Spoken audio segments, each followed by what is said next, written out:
Hello Flickering Myth family and welcome to our channel. My name is EJ and in this video we are discussing Disney's latest release. We have a big scary movie to talk about. I can't believe Disney's attempting horror. Trying? We'll talk about that.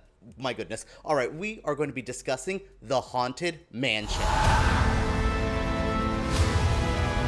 I quite honestly liked The Haunted Mansion way more than I expected. I'm not saying I went into this movie with a negative mindset, but I've never been to Disney World. I've never been on the Haunted Mansion. I barely remember the original Haunted Mansion movie from like 2003 or something. This isn't my thing. This isn't my cup of tea. But do you know what is? Children's horror movies. Scary movies built for a younger audience. I'm talking things like Casper, Monster Squad, Beetlejuice, Addams Family Values. There is a large amount of movies made for a younger audience, but packed with scares, sometimes just as many scares as you would see in like a more grown-up horror movie. Think of like The Frighteners. Jaws is rated PG. Technically, my 5-year-old can watch Jaws, and he has loved it, actually. That's what's really interesting about The Haunted Mansion. It brings me back to movies that I haven't seen quite often. We get these every now and then. Remember Monster House from like a long time ago now? You know, they're here. They're not completely gone. Guillermo del Toro's still trying to always mix his dark aesthetic with something for, animation. This is here. But The Haunted Mansion really brought me back to 90s kids horror movies. It's just fun.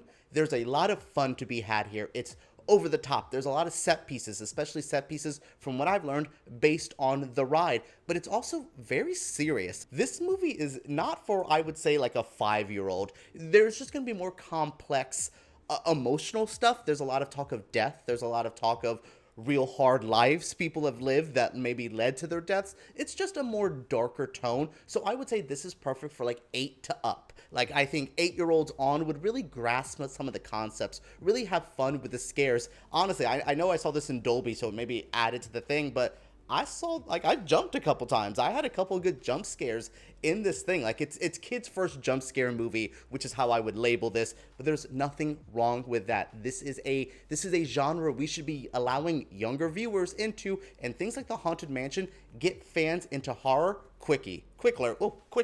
In The Haunted Mansion, we follow Ben, played by LaKeith Stanfield. He is a paranormal tour guide who is grieving the loss of his lover, and he's just kind of done with the Louisiana ghost mentality. That is until a woman named Gabby invites him to her house. Well, there is Owen Wilson, who is the priest, who's kind of the middleman for all of that. Owen Wilson in this movie, my goodness. So yeah, fun. Wow, this whole cast is eating this movie up. But yes, let's get back to the story. Ben goes to Gabby's house, meets her son Travis. They're being haunted by the Haunted Mansion. There is a main ghost here, played by Jared Leto. We don't see Jared Leto, so if you're anti-Jared Leto, there is not a lot of him in this movie other than a CGI ghost, which I love the ghost. The villain of this is pretty good. So yes, they basically have to unhaunt the mansion. They recruit a bunch of people from the local area, like a medium played by Tiffany Haddish, a local paranormal researcher played by DeVito.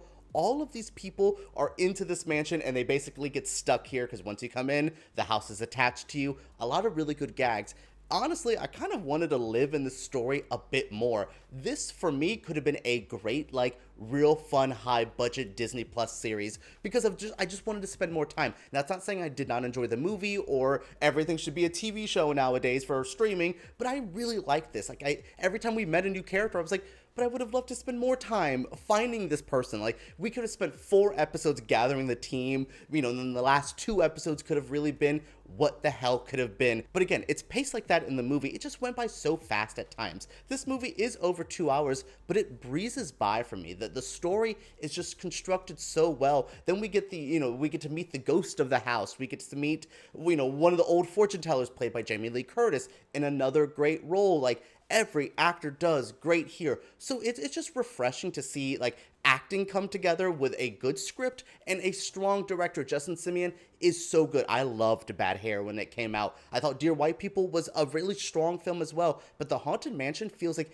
everything he's been working on, like social commentary, emotional things, while also adding scares like he did with Bad Hair. This is a director really, really strong. But again, the script is just as good. The homaging to the ride while also keeping it still fresh for someone who's never been to it, it was all handled so well. And then again, the cast. Like, LaKeith Stanfield, what a godsend. He's almost too good for this movie. Like, he is such a talented, strong actor that he elevates the material. But I'm like, this man could be doing like pretentious like A24 horror movies, but he's like actually having fun in a kid's movie and doing what he needs to do. I thought Rosario Dawson was amazing. I love her so much, and like just to see her in this role, like a woman of color in such a fun horror environment as well. I mean, particularly like her and LaKeith Stanfield, both people of color, in a child-friendly horror movie that wasn't there when I was a kid. So it's really fun to see. It's just fun to see all these actors, and then like Tiffany Haddish. Oh my goodness, an actress who can easily go to, oh, I've had too much Tiffany Haddish, but Justin Simien knew exactly how to rein her in. This is a director who's like, wow, this comedic actress could be a lot. Let me make sure how to work with her. Worked with her perfectly. That's what I want to see, and that's what, again, makes this so special and makes Haunted Mansion such a fun, easy viewing. When again talking about children-friendly horror movies, this is definitely something that I think should have been released around Halloween time. Disney has not marketed this movie very well with the odd July release time, with the, you know, all the drama going on in the real world, but also the trailers did not sell what I thought to me was the magicalness of this movie, was the fun, haunted vibes that again, brings me back to specifically Casper. I don't know why I kept thinking of Casper, the 90s movie that Devon Sawa voiced, Casper with Christina Ricci, I believe Bill Pullman as well.